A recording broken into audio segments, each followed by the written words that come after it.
কিরে মন্টু, তোর না বিয়ে করার কথা?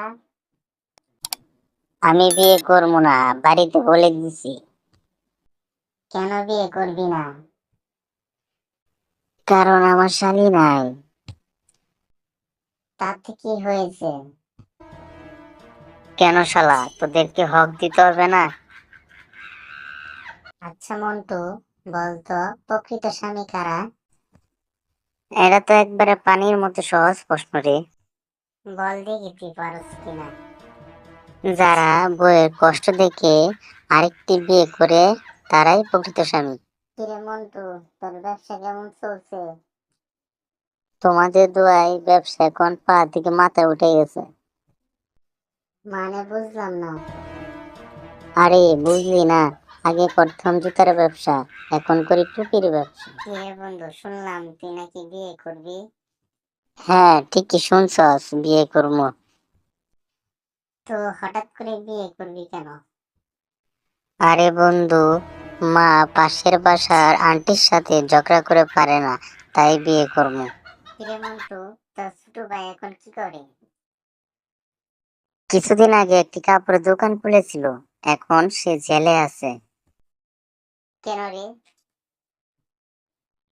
কারণ সে দোকানটা খুলেছিল হাতড়ি দিয়ে, তালা ভেঙে।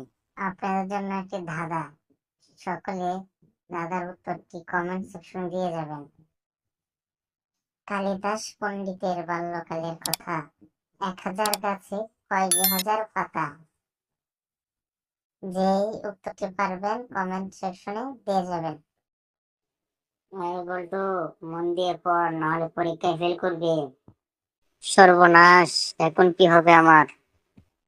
কি হয়েছে তোর? আমি তো মন অনেক আগে একজনকে দিয়ে দিছি, এখন কি করব? কান্না করছ কেন? আমার কালকে বিয়ে। এটা তো খুশির কথা, তাহলে কান্না করছ কেন?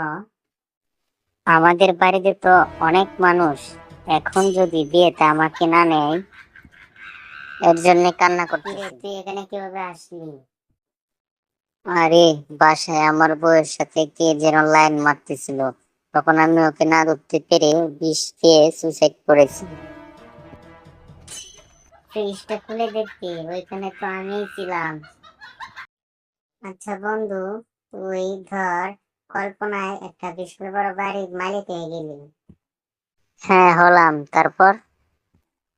এখন ধর তুই এই বাড়িতে বসবাস করস, হঠাৎ একদিন ওই বাড়িতে আগুন লেগে গেল, এখন তুই কি করবি? তখন আমি স্বপ্ন দেখা বন্ধ করে দেব,